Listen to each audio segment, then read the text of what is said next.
உங்களுக்கு நிம்மதி உண்டாகுவதாக. தேவனுடைய இரக்கங்கள் அதிகமாவதாக. தேவன் என்ன சொல்கிறாங்கன்னா, நீதிமொழிகள் 13:12, நெடுங்காலமாய் காத்திருக்குதல் இருதயத்தை இளைக்க பண்ணும், விரும்பினது வரும்போதோ ஜீவ விருட்சம் போல் இருக்கும். இந்த வசனம் சொல்லுது, இருதயம் இளைச்சு போச்சு, உடம்பு இளைச்சி போச்சுன்னு கேள்விப்பட்டிருக்கோம். ஆனால் இங்கே என்ன சொல்கிறாங்கன்னா, இருதயம் இளைச்சி போச்சு, மனசு இளைச்சி போச்சு, இருதயம் ஒல்லி ஆயிடுச்சு. உடம்பு ஒல்லி ஆயிடுச்சுன்னு சொல்லுவோம்ல, இங்கே சொல்கிறாங்க மனசு ஒல்லி ஆயிடுச்சு. ஏன்? நெடுங்காலமாய் காத்திருந்ததினால், ரொம்ப நாளாக, ரொம்ப நாட்களாக, ரொம்ப ஆண்டுகளாக காத்திருந்ததுனால இருதயம் இளைச்சி போச்சு, அப்படியே ஒளி ஆயிடுச்சு, மனசு ஒளி ஆயிடுச்சு அப்படின்னு இந்த வசனம் சொல்லுது. ஆனால் இதை மாதிரி நெடுங்காலமாய் காத்திருக்கிற உங்களுக்கு தேவன் என்ன சொல்கிறாங்க, விரும்பினது வரும்போதோ ஜீவ விருட்சம் போல் இருக்கும். உங்களுக்கு நீங்கள் எதற்காக காத்துட்ருக்கீங்களோ அதை நான் கொடுப்பேன்றாங்க. சரிங்களா? நீங்கள் எதற்காக ஏங்கி நிற்கிறீங்களோ, உங்கள் மனசு ஏங்கி நிற்குதுல, இத்தனை காலம் காத்துட்ருக்கேன், தேவன் ஒன்று கொடுக்கல, இப்போ கொடுப்பாரு. விரும்பினது மட்டும்தான் கொடுப்பாரு. காத்திருப்பது கொடுமை என்று தேவனுக்கு தெரியும், காத்திருப்பது வேதனை என்று அவருக்கு தெரியும். அதுவும் நீங்கள் சாதாரணமாக காத்திருக்கல, நெடுங்காலமாய் காத்துட்ருக்கிறீங்க, ரொம்ப வருஷமாக காத்துட்டு இருந்திருக்கீங்க. அதனால் நீங்கள் விரும்பினது உங்களுக்கு கொடுக்கப்படும். தேவன் அப்படி தான் உங்கள்கிட்ட சொல்கிறாங்க. சரிங்களாங்க? ஏதோ ஒன்றுன்னு கொடுக்க மாட்டார். ஏதோ ஒன்று பசங்க விரும்பிட்டாங்க, என் பசங்க விரும்பிட்டாங்க, ஏதோ ஒன்று கொடுத்துட்டு போகிறேன், ஏதோ ஒன்று சீப்பாக வாங்கி கொடுத்துட்டு போயிடுறேன், அப்படிலாம் கொடுக்க மாட்டார். பெஸ்ட்டாக தான் கொடுப்பார். நீங்கள் மத்தேயு 7:9 ஒரு நாள் இயேசு சொல்கிறார், ஒரு பிரசங்கத்தில் இயேசு சொல்கிறாரு எல்லாரையும் பார்த்து, மத்தேயு 7:9, உங்களில் எந்த மனுஷனானாலும் தன்னிடத்தில் அப்பத்தை கேட்கிற தன் மகனுக்கு கல்லை கொடுப்பானா அப்படின்னு இயேசு ஒரு கொஸ்டின் கேட்டார். ஒரு அப்பா பிள்ளை என்ன கேட்டாலும் வாங்கி தருவார், வாங்கி தருவதற்கு முயற்சி செய்வார் இல்லை? அது மாதிரி நானும் பரமபிதா, நம் தேவன் பரமபிதா இருக்காங்கள, அவங்க என்ன சொல்கிறாங்க, நம்ம பரலோகத்தின் தந்தை உங்களுக்கு விரும்பினது தான் நான் கொடுப்பேன், பெஸ்ட்டாக கொடுப்பேன், இவ்வளோ நாள் காத்திருந்த வலி வேதனை என்னன்னு எனக்கு தெரியும் அப்படின்னு நம்ம தேவன் சொல்கிறாங்க. அதனால் விரும்பினது உங்களுக்கு வரும். 40 நாளாக இயேசு வனாந்திரத்தில் இருந்தாருங்க. அந்த 40 நாள் முடியுது. லூக்கா 4:2 எடுத்து படித்து பாருங்களேன். அந்த நாட்கள் முடிந்த பின்பு அவருக்கு பசி உண்டாயிற்று. 40 நாளாக சாப்பிடல, அப்புறம் தான் அந்த 40 days முடிஞ்ச உடனே பசி வருது. அப்போது நீங்கள் லூக்கா 4:3 எடுத்து படித்து பாருங்களேன். நம்ம பிசாசு வராரு. பிசாசு என்ன கேட்குறாரு, வனாந்திரத்தில் உள்ள கல்லெல்லாம் காமிச்சு இதெல்லாம் அப்பமாக்கி சாப்பிட்டுக்கோங்க அப்படின்னு தேவனுடைய பையனுக்கு இந்த பிசாசு அட்வைஸ் பண்ணுது. என்ன அதை நினச்சா ஒரு சாப்பாடு கொடுக்க முடியாதா? கல்லை கொண்டு வந்து கொடுக்குது. கல்லை காமிச்சு இதை நீங்கள் அப்பமாக ஆக்கி சமைச்சு சாப்பிட்டுக்கோங்க, அப்பமாக ஆக்கிடுங்க, நீங்கள் உங்கள் வாயால் சொன்னால் இது அப்பமாக ஆகிடும். நம்ம தேவன் அப்படி கல் மனசு கிடையாது, பிசாசு மாதிரி கல் மனசு கிடையாது. உங்களுடைய பசி, உங்களுடைய வேதனை, உங்களுடைய காத்திருப்பின் கொடுமை என்னன்னு தெரியும். சரிங்களா? அவர் கல் மனசுக்காரர் கிடையாது, பிசாசு மாதிரி கல் மனசுக்காரர் கிடையாது. நீங்கள் விரும்பினது தான் கொடுப்பார், பெஸ்ட்டாக தான் கொடுப்பார். சரிங்களா? அதனால் நீங்கள் கவலைப்படாதீங்க. காத்திருந்த காலம் முடியுது, பெற்றுக்கொள்ளும் நேரம் வந்துருச்சு. சரிங்களா?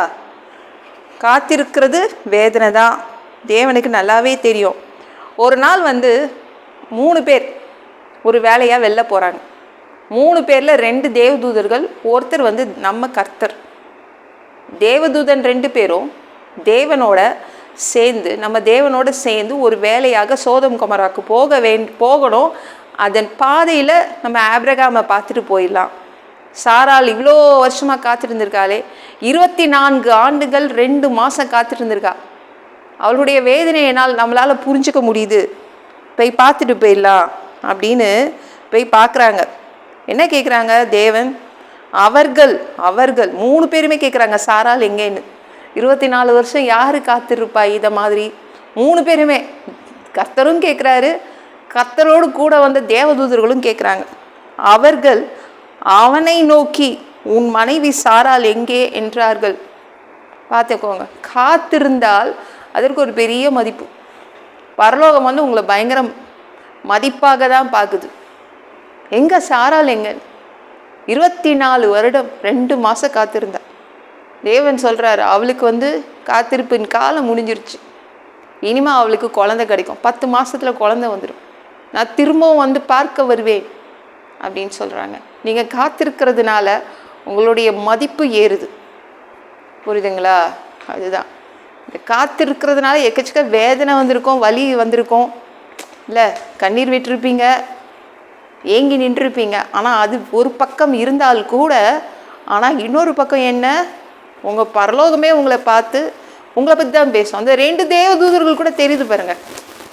2 தேவதூதர்களும் எங்கள் சாரால் எங்கே தான் கேட்குறாங்க, 3 பேர் சேர்ந்து தான் கேட்குறாங்க.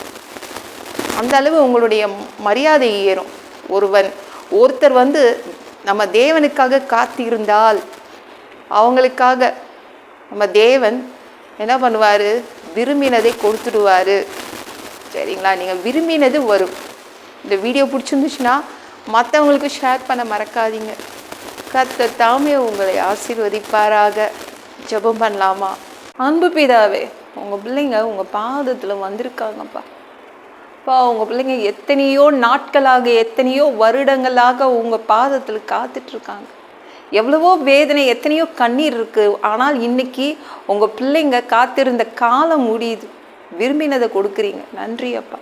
எல்லாம் பொல்லாத பிசாசுகள், ஏவல்கள், மந்திரங்கள், தற்கொலை ஆவிகள், பயத்தின் ஆவிகள், பலவீனப்படுத்துகின்ற ஆவிகள் எல்லாம் இயேசு என்ற பெயரினை கொண்டு துரத்துகிறேன். ஓடிப்போ. உங்கள் பிள்ளைங்களை ரத்த கோட்டிக்குள் மறைச்சிக்கோங்கப்பா. சுத்த ஆவியால் நிரப்புங்க. ஞான ஸ்நானம் எடுக்கணும், உங்கள் பிள்ளைங்க ரட்சிப்பீராக. இயேசுவின் காயப்பட்ட தழும்புகளால் எல்லா வியாதிகளும், எல்லா பலவீனங்களும், கேன்சர் போன்ற வியாதிகளும் சரியாகுவதாக, மரணப்படுக்கைகள் சரியாகுவதாக, பரம்பரை வியாதிகள் சரியாகுவதாக. மனிதனாக பிறந்தா ஜீவ புஸ்தகத்தில் பேர் இருக்கணும்ப்பா. அப்படி இல்லைன்னா அந்த மனிதனை பிடிச்சி நீங்கள் நரகத்தில் தள்ளிடுவீங்களேப்பா. நரகத்தில் நீங்கள் தள்ளினீங்கன்னா அங்கே போய் வாழ முடியாதுப்பா. தீ எறிகிற இடத்துல எப்படி வாழ்கிறது? பரலோகத்துக்கு வர்றதுக்கு தான் ஆசைப்படுறோம். அங்கேயே அனுப்பிடுங்கப்பா. அடித்து உதச்சி திருத்தி எங்களை பரலோகத்துக்கு அனுப்பிடுங்க. சாமி உமக்கு நன்றி அப்பா. அப்பா, கழுவப்படாத பாவங்கள் இருந்தால் நல்லா உங்கள் திரு ரத்தத்தை கொண்டு கழுவி எங்களை பரலோகத்துக்கே அனுப்பிடுங்க. இமை பொழுது, எந்த ஒரு இமை பொழுது நீங்கள் வருவீங்கன்னு இயேசுவை வணங்கி வணங்கி காத்துட்ருக்கோம். சுத்தமாக வாழ்ந்து வாழ்ந்து காத்துட்ருக்கோம். அந்த இமை பொழுது உங்களுக்கு ஒப்பான ஒரு உடம்பு எங்களுக்கு கொடுக்கப்படும். அதை பெற்றுக்கொண்டு மதிய வானத்தில் உங்களை பார்க்க நாங்கள் வருவோம். அந்த வாய்ப்பை நாங்கள் இழந்துடக்கூடாதுப்பா. சுத்தமாக வாழ்வது ஒரு மனிதனால் கூடாது. அதற்கு கூட உங்கள் உதவி தான் தேவைப்படுதுப்பா. அதற்காக தான் உங்கள் பக்கத்தில் வந்து நாங்கள் நிற்கிறோம். சுத்தமாக வச்சுக்கோங்க. அந்த கிறிஸ்து ஆட்சியில் விட்டுட்டு போயிடாதீங்க. 7 வருடம் பிசாசு நடத்தும் ஆட்சியில் விட்டுட்டு போயிடாதீங்கப்பா. நீங்கள் 3வது தடவை கூட இந்த பூமிக்கு வருவீங்க. இந்த பூமியின் ஓனராக, சொந்தக்காரராக வருவீங்க. 1000 வருடம் இங்கே தங்குவீங்க, இங்கே ஆட்சி செய்வீங்க. அந்த பொற்காலத்தை பார்க்க ஆசைப்படுறோம். எல்லாவற்றும் ஒப்பு கொடுக்குற இயேசு முடிச்சப்போ கேள்விதாவே. ஆமென். நாளைக்கு பார்க்கலாம்.